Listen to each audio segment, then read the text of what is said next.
नरेंद्र मोदी जी के खिलाफ इतना दिल में घृणा है कि तीसरी बार प्रधानमंत्री कैसे बन गए, और बन तो गए तो इनको बेदखल करने की पूरी कोशिश करो। और पीड़ा की बात यह है, हारने के बाद अब वो भारत को आर्थिक रूप से अस्थिर करने के षड्यंत्र में जुटे हुए हैं। On behalf of the National Forum of the BJP, we would like to say with full sense of responsibility that after being rebuffed by the people of India, the Congress party, its allies, and its closest allies, the Toolkit Gang, have conspired together to usher in economic anarchy and instability in India. देश में आर्थिक अराजकता और आर्थिक अस्थिरता। स्वाभाविक है, Hindenburg is again at the same game. ये रिपोर्ट शनिवार को रिलीज होती है, रविवार को हल्ला मचता है ताकि सोमवार को पूरे कैपिटल मार्केट को अस्थिर कर दिया जाए। थोड़ा इसके बैकग्राउंड को समझना जरूरी है। भारत की अर्थव्यवस्था बहुत तेज गति से बढ़ रही है, इस पर चर्चा हम लोग कर चुके हैं। क्या वर्ल्ड बैंक, क्या मूडीज, क्या अदर्स, सबों ने भारत की ग्रोथ रेट को बहुत अप्रिशिएट किया है। भारत में one of the highest global FII, FDI आए हैं। भारत में इंस्टीट्यूशनल इन्वेस्टर भी हैं, छोटे इन्वेस्टर भी हैं, जो अपने इन्वेस्टमेंट के रिटर्न से बहुत खुश हैं। India is a safe, stable and promising market in the shares as well. SEBI का काम क्या है? सेबी को उसकी कानूनी जिम्मेवारी है कि ये मार्केट ठीक चले। और जो मित्र इसको फॉलो करते हैं, आपको मालूम है कि सेबी एक्ट में सुनवाई का प्रावधान है, निर्णय होता है, उस निर्णय के खिलाफ एक अपील का भी प्रावधान है, जहां जजेस भी बैठते हैं, हाई कोर्ट के चीफ जस्टिस या सुप्रीम कोर्ट रिटायर्ड जज, और उसके खिलाफ एक अपील का प्रावधान सुप्रीम कोर्ट में भी है। तो एक पूरा स्टैट्यूटरी स्ट्रक्चर है कि भारत के कैपिटल मार्केट को किस तरह से मैनेज किया जाए। अब मैं एनार्की के कुछ उदाहरण आपको देना चाहता हूं। मैंने जानबूझ के जिम्मेवारी से इकोनॉमिक एनार्की के शब्दों का प्रयोग किया है। पहले हिडनबर्ग की रिपोर्ट आई थी, आपको मालूम है। उसकी डेट आपको मालूम है कि जनवरी में ऑर्डर आया था सुप्रीम कोर्ट का। 24 में 22 इंक्वायरी कंप्लीट हो गई थी, बाद में एक और कंप्लीट हो गई। तो वो एक लीगल प्रोसेस है जो सुप्रीम कोर्ट के आदेश से चला है। अच्छा होता जो राजीव गांधी या कांग्रेस के लोग जेपीसी की बात करते हैं, बड़े वकीलों की फौज है उनके साथ, तो पेश हो जाते उसी में, इंटरवेन करते उसमें, कुछ नहीं किया। उसके बाद हिंडनबर्ग को नोटिस दी जाती है जुलाई में कि आपने जो आरोप लगाया कानून के विरोध में, आप जवाब दीजिए। हिंडनबर्ग ने वो रिपोर्ट बाकायदा, वो नोटिस अपने वेबसाइट पर भी दी है, जिसमें उनको नोटिस क्यों भेजी गई है वो भी कारण है। उसका जवाब देने की बजाय अब ये फ्रंट खोला गया है। मैं फिर रिपोर्ट कर रहा हूं कि जब हिंडनबर्ग के खिलाफ बाकायदे सेबी ने एक नोटिस किया जुलाई में, अपनी पूरी इंक्वायरी कंप्लीट करने के बाद, जो सुप्रीम कोर्ट के जुरिसडिक्शन में हुई थी, उनके आदेश के कारण हुई थी, तब अपने बचाव के पक्ष में कोई जवाब दिए बिना उन्होंने ये अटैक किया है, बेसलेस अटैक, जिसका जवाब एक ग्रुप ने दिया है, हमें कुछ नहीं कहना है, जिसका जिसका जवाब सेबी के चेयरपर्सन ने दिया, उनके परिवार ने दिया, हमें कुछ नहीं कहना है। जिसका जवाब सेबी ने भी दिया है। लेकिन कुछ बातें आज हम उठाना चाहते हैं। हिंडनबर्ग में किसका इन्वेस्टमेंट है आपको मालूम है? जॉर्ज सोरोस का। यह महाशय कौन है जो भारत के खिलाफ नियमित प्रोपेगेंडा चलाते हैं? इंडिया डेमोक्रेसी नहीं है, इंडिया सेफ नहीं है, वगैरह वगैरह। और इस हद तक है कि मोदी के पूरे सत्ता को बदलना चाहिए, आह्वान किया था जनता से। ये वहां मेन इन्वेस्टर है। लेकिन सवाल पूछना कांग्रेस पार्टी से, क्या चाहते हैं आप? चाहते क्या है आप? देश मोदी के से नफरत करते हुए कांग्रेस पार्टी आज हिंदुस्तान से नफरत करने लगी है। In their pathological hatred against Narendra Modi ji, led by Mr. Rahul Gandhi and his friends, toolkit gangs, Congress party today has developed a hatred against India itself. अगर भारत का स्टॉक मार्केट गड़बड़ाएगा तो स्मॉल इन्वेस्टर्स परेशान होंगे कि नहीं? आज करोड़ों की संख्या में स्मॉल इन्वेस्टर्स हैं कि नहीं? छोड़ दीजिए इंस्टीट्यूशनल इन्वेस्टर्स की बात, बाकी बातें। कांग्रेस पार्टी क्या चाहती है?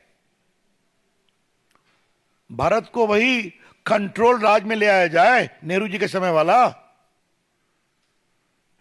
जब भारत को दाने दाने के लिए परेशान होना पड़ा था कि उनकी सरकार नरसिम्हा राव के प्राइम मिनिस्टरशिप में भारत को ओपन करना पड़ा था एफडीआई में, एफआईआई में।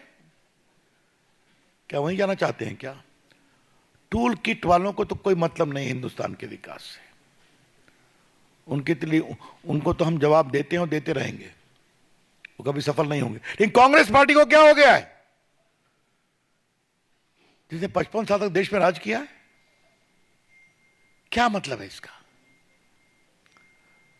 मतलब कहीं से कोई चिट मिल जाए। कांग्रेस पार्टी की पॉलिटिक्स में एक टूलकिट पॉलिटिक्स है, दूसरा है चिट पॉलिटिक्स। परीक्षा में तो चिट मिलती है, कार्रवाई भी हो रही है, लेकिन कांग्रेस पार्टी, उनके नेताओं को जो चिट मिलती है उसका क्या किया जाए? कभी राफेल की चिट मिल गई तो लगे हिंदुस्तान में घूमने, वो सुप्रीम कोर्ट से हारे, माफी मांगना पड़ा, कंटेम्प्ट हुआ उनके खिलाफ।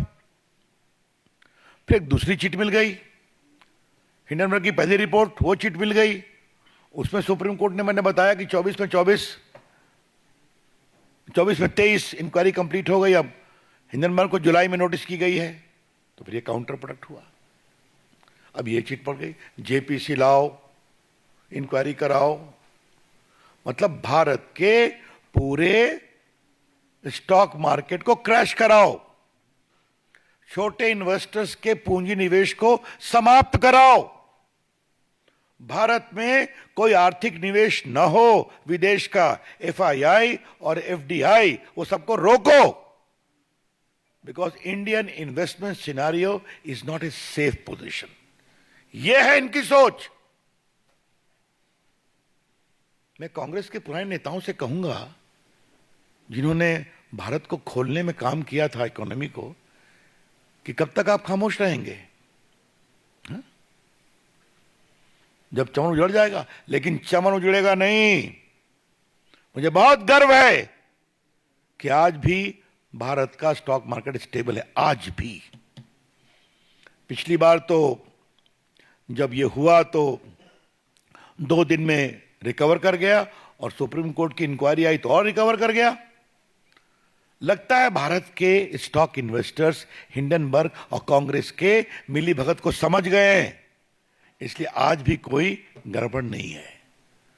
हम भारत के स्मॉल इन्वेस्टर्स को सैल्यूट करना चाहते हैं कि भारत के खिलाफ इस सुनियोजित षड्यंत्र पर वो विश्वास नहीं किए। Salute to them. तो एक दूसरी बात हमको कहनी यह है कि जो पूरी टाइमिंग है, ये टाइमिंग का मतलब क्या है? सेशन खत्म हुआ, शनिवार को आया, रविवार को हल्ला शुरू हुआ और आज मंडे है। तो 2+2 को 4 किया जाए। और इसके पहले जुलाई में हिंडनबर्ग को सेबी की नोटिस जाती है, आप जवाब दो। तो एक शब्द है, लीगल शब्द है, there is too many suspicious circumstances surrounding this. कई संदेहास्पद परिस्थितियां हैं इसके पीछे। जनवरी में सुप्रीम कोर्ट के आदेश, 22 इंक्वायरी कंप्लीट, एक और कंप्लीट हो गई 23। अपनी पूरी रिपोर्ट बनाने के क्रम में इस इंक्वायरी के बाद जो सेबी ने बताया उसमें मुझे कुछ नहीं कहना है, वो सेबी का विषय है। उन्होंने नोटिस दिया हिंडनबर्ग को जुलाई में, आप जवाब दीजिए। तो फिर ये बम फोड़ने की कोशिश की गई और ये बम तो फुस निकला, लेकिन उसको लॉक लिया कांग्रेस पार्टी ने, जेपीसी। भाजपा का आरोप है कांग्रेस पार्टी हिंदुस्तान को आर्थिक रूप से कमजोर करने के षड्यंत्र में शामिल है। BJP wants to say with full sense of responsibility that the present leadership of Congress party is involved in creating economic anarchy in India based upon these fictitious reports. Congress party के जो 2-3-4 प्रदेश बचे हैं, मैं उनके मुख्यमंत्रियों को कहूंगा कि आपके यहां विदेशी पूंजी निवेश नहीं हो क्या? नहीं आए क्या? जिस ग्रुप को लेकर के रोज वो माला जपते हैं, उस ग्रुप के काफी पूंजी निवेश तो उन प्रदेशों में भी हो रहे हैं। तो क्या मामला है, क्यों है ये? मित्रों, भारतीय जनता पार्टी कांग्रेस के इस पूरे षड्यंत्र को देश में बेनकाब करेगी, पूरे देश को बताएगी किस प्रकार से सुनियोजित षड्यंत्र के तहत कांग्रेस पार्टी, इंडिया गठबंधन और हिंडनबर्ग ये साथ मिलकर काम कर रहे हैं। इसीलिए फिर रिपीट करूंगा, जुलाई में नोटिस, सुप्रीम कोर्ट के निर्देश पे इंक्वायरी कंप्लीट, अब आप जवाब दो। फिर यह आ गए मैदान में। और याद करिए, सुप्रीम कोर्ट के सामने लंबे हियरिंग में एक बार भी कांग्रेस पार्टी या टूल किट के लोग इन्वॉल्व नहीं हुए, क्या हमें यह कहना है? और याद करिए, एक बार राहुल गांधी ने कहा मेरा भी फोन कौन सा था संजय, जो पेगासिस, थैंक यू पेगासिस। अब सुप्रीम कोर्ट इंक्वायरी चली तो हमें लगा राहुल गांधी कम से कम अपना फोन तो दे देंगे कि उनकी फोन की भी जांच हो जाती। नहीं दिया। अब क्यों नहीं दिया, उस फोन में क्या था, क्या निकलता, कैसे निकलता, छोड़ दीजिए। तो आप खाली आरोप लगाएंगे और भाग जाएंगे, और इंक्वायरी आएगी तो उसमें जाएंगे नहीं। ये टोटल है। तो मित्रों, हम देश को आश्वस्त करना चाहते हैं कि भारत नरेंद्र मोदी की अगुवाई में तीसरी इकोनॉमी को बनना है तो बनेगा। मनमोहन सिंह की सरकार ने फ्रेजाइल इकोनॉमी छोड़ा था, 11th या 12th पर थे, 5वीं पर ले आए। भारत में पूंजी निवेश होता था। मैं आज आपको बताऊं, 2012-13 में मैं न्यूयॉर्क में गया था एक एड्रेस करने के लिए, तो पूंजी निवेशक मुझसे मिलने आए। मैं बीजेपी का उसमें मुख्य प्रवक्ता था। क्या हम लोग भारत से अपनी संपत्ति वापस लगा लें क्या? मुझे कहा कि प्लीज हैव पेशेंस। तो ये करना चाहते हैं ये लोग। तो इसलिए हम, और एक अंत में सवाल पूछना है, और ये सवाल बहुत इंपॉर्टेंट है पूछना। मनमोहन सिंह के 10 साल के शासन में तो खूब स्कैम हुए थे। 2G स्कैम, कोयला स्कैम, कॉमनवेल्थ स्कैम, अंतरिक्ष देवा स्कैम, उसमें पूंजी निवेशक विदेश के थे। Agusta Westland. उस समय ऐसी रिपोर्ट क्यों नहीं आती थी? मैं फिर रिपोर्ट करूंगा। उस 10 साल के शासन में इतना अधिक घोटाले, घपले, स्कैम हुए, जिसमें कई विदेशी इन्वेस्टर्स भी इन्वॉल्व थे, उनका पैसा इन्वॉल्व था, उस समय से रिपोर्ट क्यों नहीं आती थी? यही दिखाता है टूल किट क्या है, कांग्रेस पार्टी का षड्यंत्र क्या है और भारत को कमजोर करने की मंशा क्या है। इसे हम सफल नहीं होने देंगे, ये हम कहना चाहते हैं। मित्रों, एक दूसरा विषय आपके सामने रखना है। ममता जी, आपके राज्य में, बंगाल में क्या हो रहा है? एक महिला डॉक्टर के साथ बलात्कार किया गया, दरिंदगी की हद कर दी गई।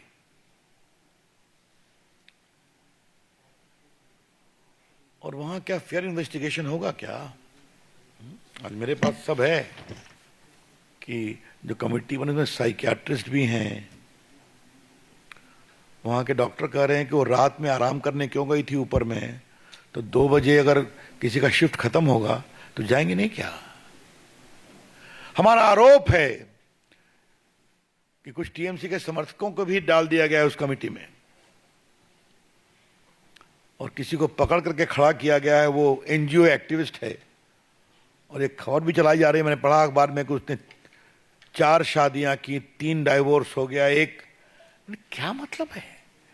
इतने गंभीर, आज देश भर के डॉक्टर आज धरने पर हैं,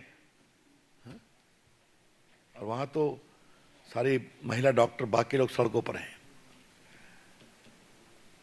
ममता जी, आपकी सरकार में तो विपक्ष को जो होता है हम जानते ही हैं, चुनाव में तो होता है जानते ही हैं। मैं कई बार आपसे बात कर चुका हूं। क्या अब वहां की डॉक्टर बेटियों के साथ बदसलूकी पर भी ये कहा जाएगा? हा? जो बंगाल में हो रहा है वो सरकारी आतंक का खौफनाक सच है।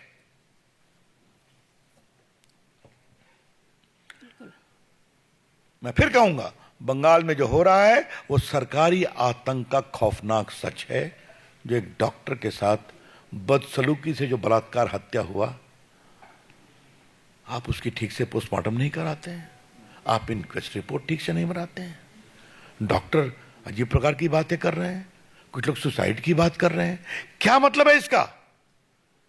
कम से कम मरे हुए को भी न्याय नहीं देने की कोशिश करोगे? बिल्कुल। हम डिमांड करते हैं सीबीआई इंक्वायरी, जो वहां की भाजपा ने कहा है। और ममता जी, आप बार बार सीबीआई से भागती हैं, कम से कम एक मरी हुई डॉक्टर की नृशंस हत्या करके न्याय दे दीजिए। आप कहिए, हमें कोई आपत्ति नहीं है। We condemn this kind of heinous attempt for cover up. दुर्भाग्यपूर्ण है। That's all from my side मित्रों। Open to questions. If I may add, Ravi ji, with your kind permission, and Sanjay ji, all of the BJP, India, Indians, and our financial markets have rejected the toolkit gear of Tukde Tukde gang, which includes the Congress Party, Uncle Soros, Uncle Sam. When I say Uncle Sam, I don't mean America, but you know which uncle I'm talking about. And totally rejects and condemns all the measures that have been taken by this cabal to stop and prevent the economic progress of our country. You see how the stock market has reacted. You see how strong our financial markets are. And we will not let anybody come in the way of our goal to have a Viksit Bharat. So, let's take questions now.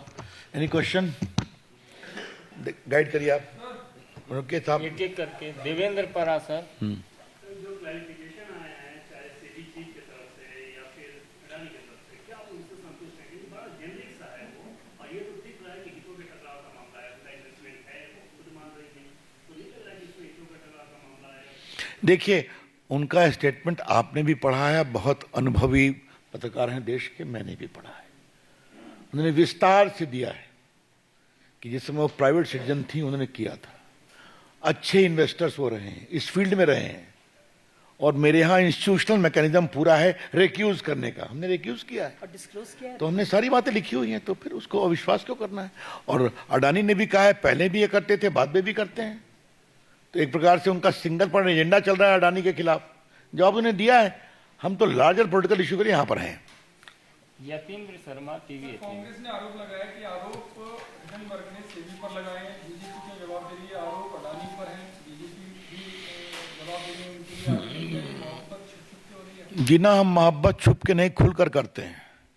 हमें मोहब्बत देश के small investor से है, हमें मोहब्बत देश के आर्थिक विकास से है, हमें मोहब्बत भारत की आर्थिक स्टेबिलिटी से है, जिसको तोड़ने में वो लगे हुए हैं। आनंद पांडे TV9।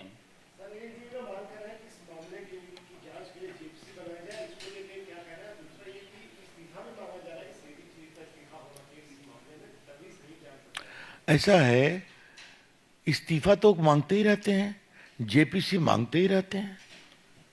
कहीं कुछ हो जाए जेपीसी, पहले सच्चाई तो आनी चाहिए। आज वो सच्चाई हमने रखने की कोशिश की है और उनके षड्यंत्र का पर्दाफाश किया है। Piyush India TV. Why JPC? Now, why JPC?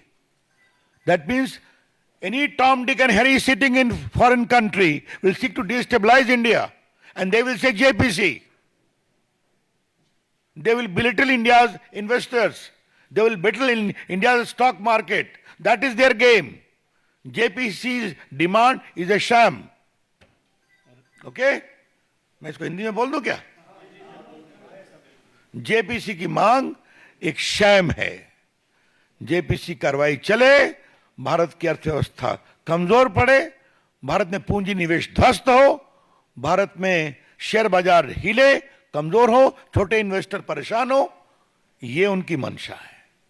तो जेपीसी मांगना अपने आप में एक शैम है, इसलिए सच्चाई को जानना जरूरी है। रविकांत राय, टाइम्स नाउ भारत। रवि जी, राहुल गांधी ने सेबी पे, अडानी पे तो बहुत सारे आरोप लगाए, लेकिन राहुल गांधी पर बांग्लादेश के एक पत्रकार सलाउद्दीन ने आरोप लगाया कि बांग्लादेश में जो कुछ भी होने वाला था वो राहुल गांधी को पता था। वो खालिदा जिया के बेटे से लंदन में मुलाकात किए थे। अगर कांग्रेस पार्टी इसका खंडन करती है तो मैं सपोर्ट देने के लिए तैयार हूं। अब ये एक नई बात है, मुझे मालूम करना पड़ेगा। मुझे इस पर, यह बहुत गंभीर मामला है और ये भारत की विदेश नीति से भी संबंधित है। मैं राहुल गांधी की तरह गैर जिम्मेवार नहीं हूं कि विदेश में जाकर भारत के विदेश नीति को कमजोर करता हूं। वो भारत के विपक्ष के नेता हैं, उन पर एक आरोप लगा है, इसको देखना पड़ेगा, फिर टिप्पणी की जाएगी। शैलेंद्र डीडी। सर, आपने कहा कि हिंडनबर्ग में जॉर्ज सोरोस ने निवेश किया। जॉर्ज सोरोस को सब जानते हैं, भारत विरोधी एजेंडा चलाते हैं, और जब जब हिंडनबर्ग की रिपोर्ट आई, कांग्रेस पार्टी ने उसको रखा और सरकार पर निशाना साधा। अडानी तो हमेशा से उनके निशाने पर रहता। तो आप ये कह रहे हैं कि गठबंधन है जॉर्ज सोरोस और बाहर विरोधी शक्तियों और कांग्रेस पार्टी की, ये आप सीधा आरोप लगाना चाहते हैं? इस आरोप के मेरे पास काफी तथ्यगत सबूत है ना। जब भी राहुल गांधी बाहर जाते हैं, भारत के लोकतंत्र पर प्रहार करते हैं कि नहीं? भारत की मीडिया पर प्रहार करते हैं कि नहीं? भारत की जुडिशरी पर प्रहार करते हैं कि नहीं? भारत की संस्थाओं पर प्रहार करते हैं कि नहीं? ये तो कई बार चर्चा हो चुकी है, इस पर नया कुछ कहने की जरूरत नहीं है। इसलिए टूलकिट गैंग का काम क्या है? जस्टिस नहीं मिलता। टूलकिट गैंग का काम क्या है? आप लोग बिके हुए हैं, मीडिया के लोग। टूलकिट गैंग का काम क्या है? भारत के सारे इंस्टीट्यूशंस कॉम्प्रोमाइज्ड हैं। ये उनकी कहानी है। Republic.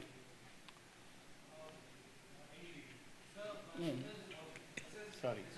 Rahul Gandhi's allegation also means that this is an attack on institutions like Supreme Court and Obviously. But by the way, since when has Rahul Gandhi learned to respect institutions? Remember a very famous television portrait when he was tearing the ordinance of his own government? It is nonsense. Does he care for the institution of the Prime Minister, even of his own government?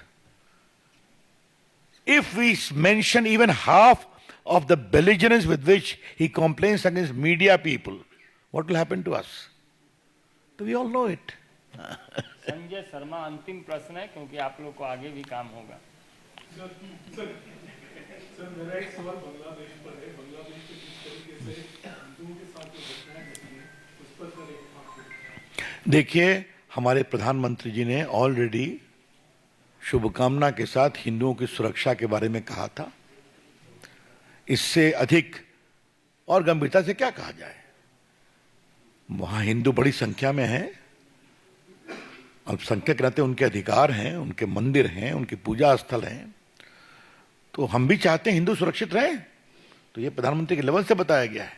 लेकिन ये सवाल मैं नहीं कहना, आपने सवाल पूछा है तो एक सवाल, संजय जी मैं सवाल एक कर दूं, एकदम वहां हिंदुओं के इस पीड़ा पर हिंदुस्तान में खामोशी क्यों है? जो रोज सवाल पूछते हैं, हाँ,